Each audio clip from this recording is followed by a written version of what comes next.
Hello students, I am Ajay Karmarkar. Before starting video, I would like to tell you something. Please sit with copy pen. If you find somewhere important, pause the video, note it and proceed on. If you find somewhere difficulty, then please write in comment box. I will definitely solve your problem. And along with, please like, share and subscribe my channel that can reach more and more students. Thank you once again. In this video we have start from LCR circuit. इस video में हम LCR circuit से start करते हैं और देखते हैं कहां तक होता है।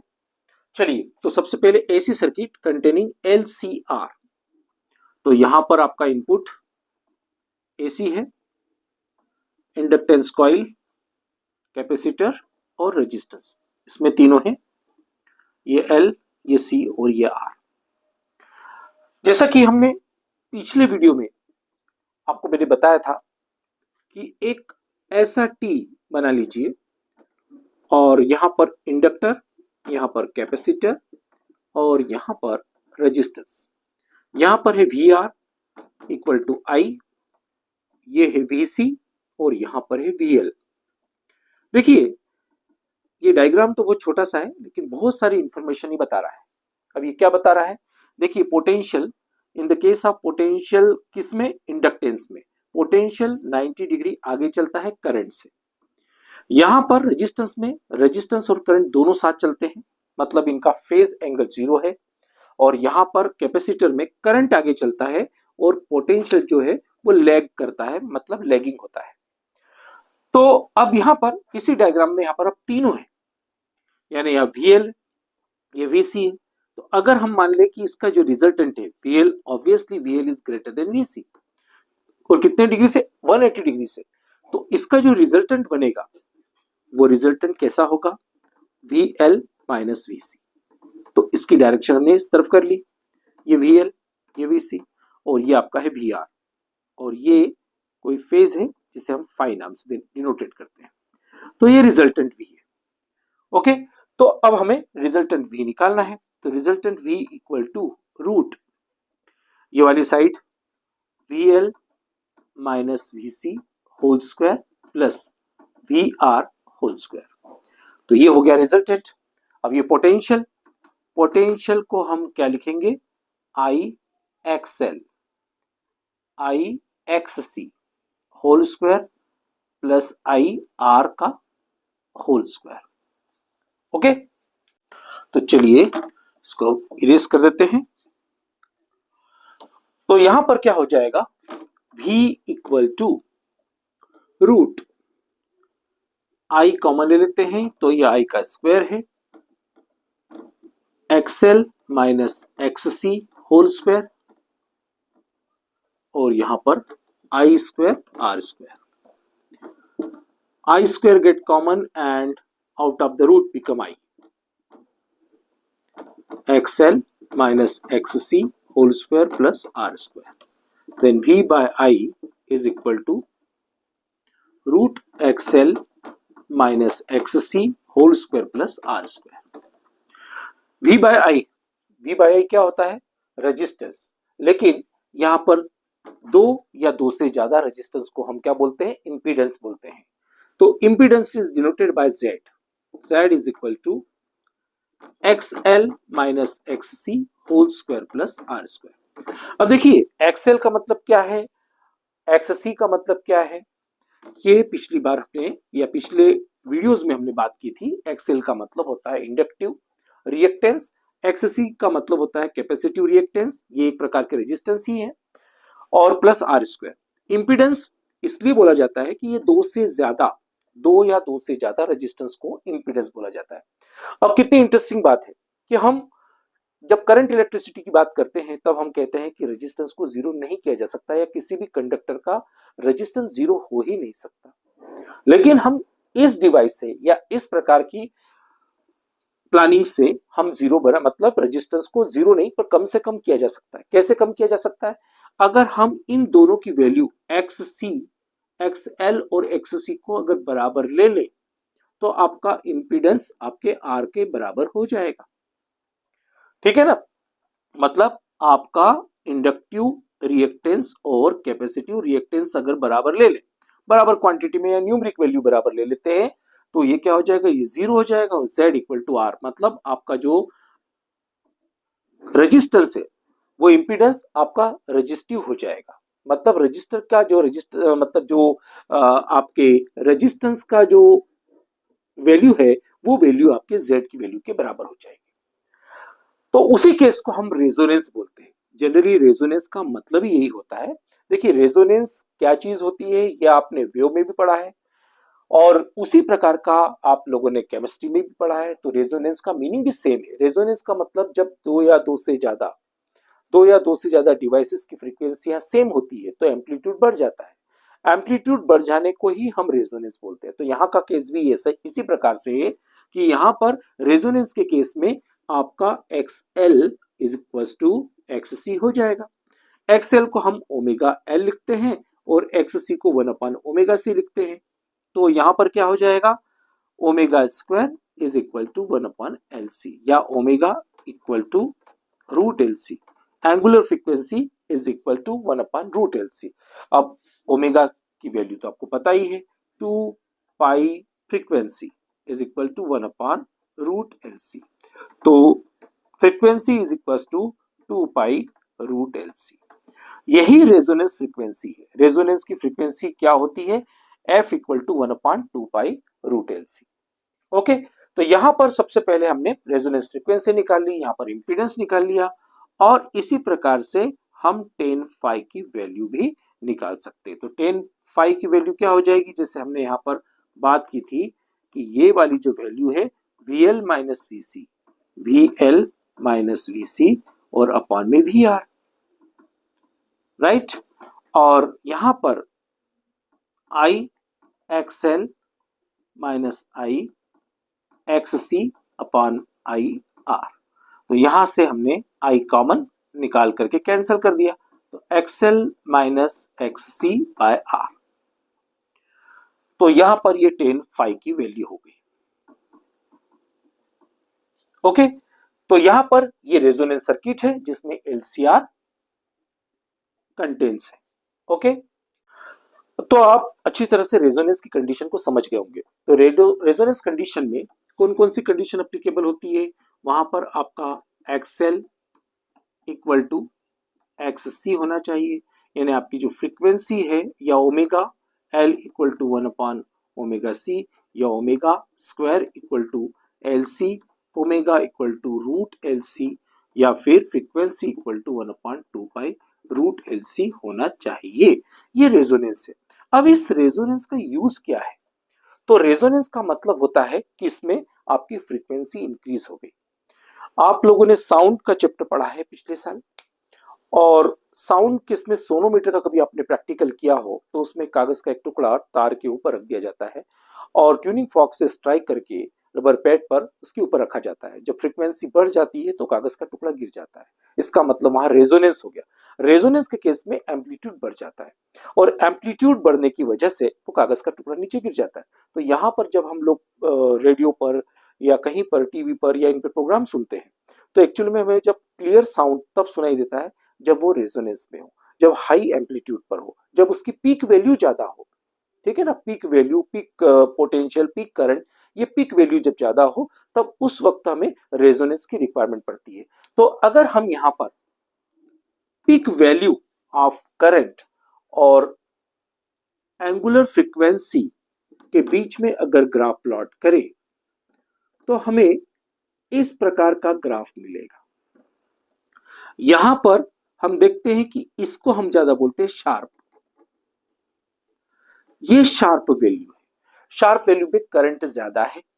ठीक है, करंट ज्यादा है मतलब लो रेजिस्टेंस है। इसी प्रकार से यहां पर मॉडरेट है और यहां पर हाई रेजिस्टेंस है, क्योंकि इसकी बैंडविड्थ लेफ्ट और राइट की सपोज ओमेगा 1, ओमेगा 2 और ये आपका रेजोनेंस फ्रीक्वेंसी।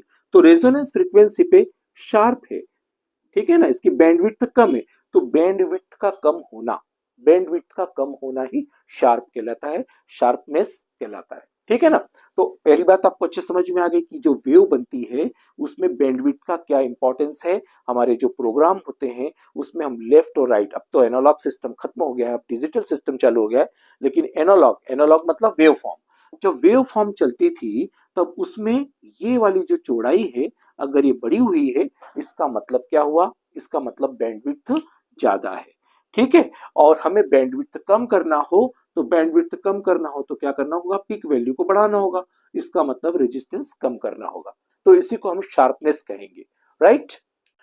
इसी शार्पनेस को हम शार्पनेस ऑफ रेजोनेंस कहेंगे। अब शार्पनेस जितनी अच्छी होगी उसका फैक्टर क्वालिटी फैक्टर कहा जाता है। तो क्वालिटी फैक्टर को हम समझते हैं कि क्वालिटी फैक्टर क्या चीज होती है और इसको हम कैसे वैल्यू को निकाला जाता है। इसकी वजह से शॉर्टकट दो मेथड है और दोनों मेथड को हम समझ लेते हैं जो शायद आपके काम आएगी। चलिए, तो आप क्वालिटी फैक्टर को डिफाइन करते हैं। क्वालिटी फैक्टर मतलब आपका ये पीक वैल्यू है और इस प्रकार से ये वेव बन रही है, ये आपकी रेजोनेंस फ्रीक्वेंसी है, ये आपकी ओमेगा 1 और ओमेगा 2। ध्यान रखिए इसके दोनों ओर, लेफ्ट और राइट दोनों ओर जो करंट का फॉल होता है वो पीक वैल्यू के 1/√2 टाइम्स होता है। क्योंकि आपको पता है आरएमएस वैल्यू क्या होती है, जो पीक वैल्यू का 1/√2 टाइम्स, यानी जो फॉल होगा वो आपका आरएमएस होगा। ठीक है ना। तो क्वालिटी फैक्टर क्या होता है, is the ratio of resonance frequency to difference of omega 2 minus omega 1, right. तो ये क्वालिटी फैक्टर की डेफिनेशन है। अगर हम इसको ऐसा ले लें ओमेगा आर और ओमेगा 1 माइनस डेल्टा ओमेगा ले लेते हैं। मान लीजिए कि ये जो आपकी फ्रीक्वेंसी रेजोनेंस फ्रीक्वेंसी से डेल्टा ओमेगा कम है और इसी प्रकार से ओमेगा 2 जो है वो resonance frequency plus delta omega है। तो अब हम इसको कैसा लिखेंगे, quality factor denoted by Q, resonance frequency omega R plus delta omega minus omega R minus delta omega. तो ये हो जाएगा omega R plus delta omega minus omega R. ध्यान रखिए resonance angular frequency of resonance, ठीक है ना। इसको हमने ओमेगा और सबस्क्रिप्ट में आर लिखा हुआ है, minus minus plus delta omega, ये कैंसल आउट हो गया। तो ओमेगा आर 2 डेल्टा ओमेगा, इसको हम इक्वेशन फर्स्ट मान लेते हैं। मतलब quality factor angular frequency of resonance upon 2 delta omega, और ये इक्वेशन फर्स्ट। ओके, चलिए तो क्वालिटी फैक्टर को हम कैलकुलेट करते हैं। और कैसे कैलकुलेट करते हैं, जैसा कि अभी बताया गया था ग्राफ में कि जो करंट की वैल्यू होती है वो दोनों ओर जो फॉल होता है वो 1/√2 टाइम्स होता है किसके, पीक वैल्यू के। ये बात अच्छे से समझ लीजिए कि ये होता है आपका पीक वैल्यू, और जो करंट का फॉल होता है वो 1/√2 टाइम्स ऑफ पीक वैल्यू के से होता है। ठीक है ना। तो आई को हम जैसे ईएमएफ अपॉन जेड लिखेंगे पीक वैल्यू का, और 1/√2 ईएमएफ अपॉन आर लिखेंगे क्योंकि ये रेजोनेंस की वैल्यू है, रेजोनेंस में जेड इक्वल टू आर हो जाता है। ठीक है ना। तो ये वैल्यू कैंसल आउट होगी, जेड इक्वल टू √2 आर। अब जेड क्या है, इंपीडेंस, और इंपीडेंस रेजोनेंस में क्या होता है, रूट ओमेगा एल माइनस 1/ओमेगा c का स्क्वायर और यहां पर आर का स्क्वायर। ठीक है ना। और ये इक्वल टू √2 आर। अब इसको स्क्वायरिंग कर देते हैं तो ओमेगा एल माइनस 1/ओमेगा c और square plus R square is equal to √2 का स्क्वायर 2 और ये आर का स्क्वायर। ओमेगा एल माइनस 1/ओमेगा c होल स्क्वायर, और ये आर स्क्वायर को शिफ्ट करेंगे राइट साइड तो क्या हो जाएगा, minus R square, 2r square minus R square हो जाएगा omega L minus omega c whole square. तो यहां पर ओमेगा एल माइनस 1/ओमेगा c is equal to plus minus R. तो यहां पर दो इक्वेशन बन सकती है, ओमेगा एल माइनस 1/ओमेगा c equal to plus minus R. तो omega 1 L minus 1/ω1c equal to minus R, और सेकेंड वाली फ्रीक्वेंसी जो पॉजिटिव साइड रहेगी वो ω2L minus ω2c equal to plus R रहेगा। तो फर्स्ट इक्वेशन हम चूंकि ले चुके हैं, तो यहां पर ये आपकी हो जाएगी सेकेंड इक्वेशन और ये हो जाएगी आपकी थर्ड इक्वेशन। ओके, अब इन्हीं वैल्यू को एक बार एडिशन करेंगे, सेकेंड प्लस थर्ड, तो क्या हो जाएगा ω1L plus ω2L minus 1/ω1c minus ω2c, और minus R plus R become 0। यहां से ω1 प्लस ω2 और L कॉमन ले लिया, और यहां से 1/c कॉमन लिया, तो 1/ω1 प्लस 1/ω2 इज इक्वल टू 0। तो यहां पर ω1 प्लस ω2 L 1/c, और यहां पर एलसीएम लेंगे ω1 ω2 1 प्लस 2 इज इक्वल टू 0। अब यहां से ये दोनों वैल्यू कॉमन आ जाएगी, ω1 प्लस ω2, तो L 1/c 1/ω1 ω2 is equal to 0। तो ये इसके नीचे चले जाएगा, तो 0 हो जाएगी value. L minus 1/c ω1 ω2 is equal to 0/ω1 plus ω2। तो यानी यहां क्या हो जाएगा, इक्वल टू 0। तो इसको थोड़ा सा रीअरेंज कर लेते हैं, तो क्या हो जाएगा, L is equal to 1/c ω1 ω2, या ω1 ω2 can be written as 1/LC। तो ये इक्वेशन हम ले लेते हैं फोर्थ। ठीक है, फिर से ध्यान रखिए ω1 ω2 इज इक्वल टू 1/LC, इसको हमने फोर्थ इक्वेशन ले लिया। चलिए अगले कंडीशन में हम थर्ड माइनस सेकेंड करते हैं। तो ω2L this minus this ω1L और माइनस 1/ω2c, ये पहले आएगा, फिर माइनस और ये माइनस, तो minus minus plus ω1c is equal to plus R minus minus R, तो ये कितना हो जाएगा, 2r हो जाएगा। ओके, यहां पर ω2 माइनस ω1 L कॉमन आ जाएगा, यहां से हम c कॉमन ले लेते हैं और माइनस बाहर निकाल लेते हैं, तो 1/ω2 प्लस की जगह माइनस हो जाएगा, ω1 is equal to 2r। ω2 minus ω1 into bracket L 1/c, taking LCM ω2 ω1, ω1 यहां जाएगा, ω2 is equal to 2r। ω2 minus ω1 L 1/c, अब यहां देखिए ω2 माइनस ω1 है, तो हम इसको आगे पीछे ले लेते हैं, माइनस साइन कॉमन आ जाएगा, प्लस ω2 माइनस ω1 और ω1 2 ऑर्डर चेंज करने से कोई फर्क नहीं पड़ता है, मल्टीपल का है, और इक्वल टू 2r।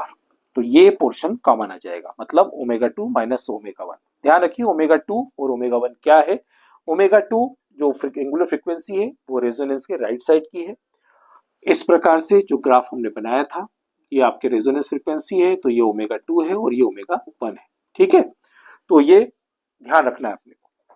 यहां से ये कॉमन लिया है, तो यहाँ L होगा प्लस 1/c होगा, यहां से कॉमन आ चुका है, तो ω1 ω2 इक्वल टू 2r।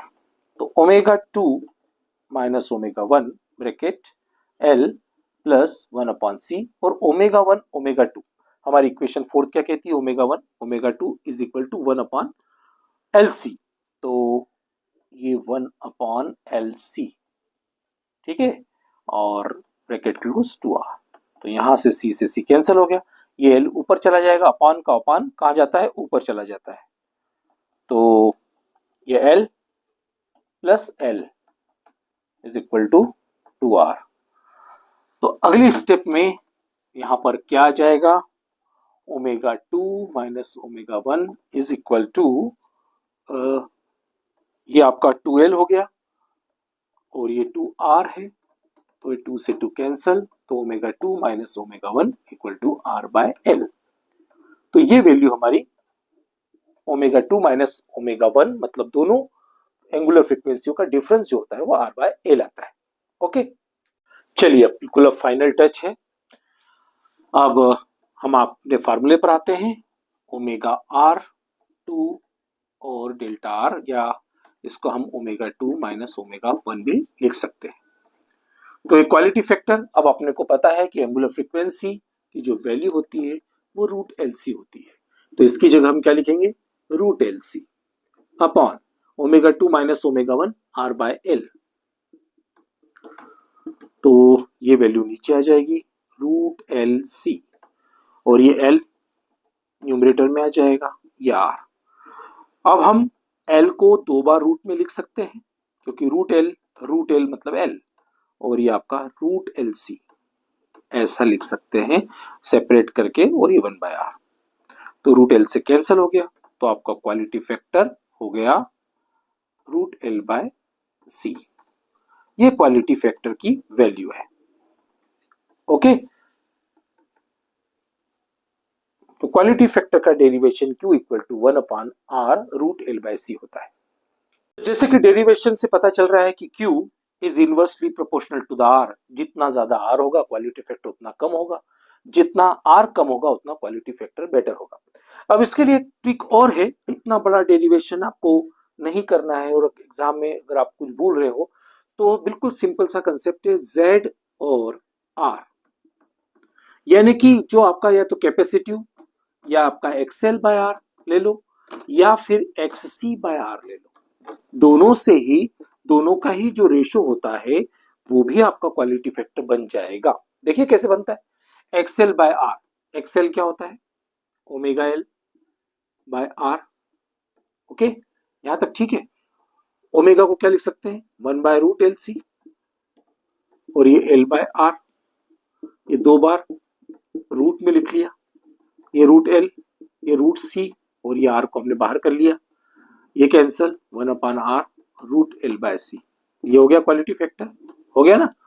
इससे भी वही बनेगा, एक्स सी से भी वही बनेगा, कैसे, चलो देख लेते हैं। One upon omega C by R, तो ये ओमेगा सी और ये आर, ओमेगा की value one upon root L C, तो एल सी ऊपर आ जाएगा यहाँ पर, और नीचे सी आर है ही ऑलरेडी, तो यहां पर इसको एल इसको सी अलग अलग कर लिया, रूट सी और ये आर तो ऑलरेडी है, तो यहां पर ये सी से सी कट गया, one by R root L by C, ये भी आपका क्वालिटी फैक्टर बन गया।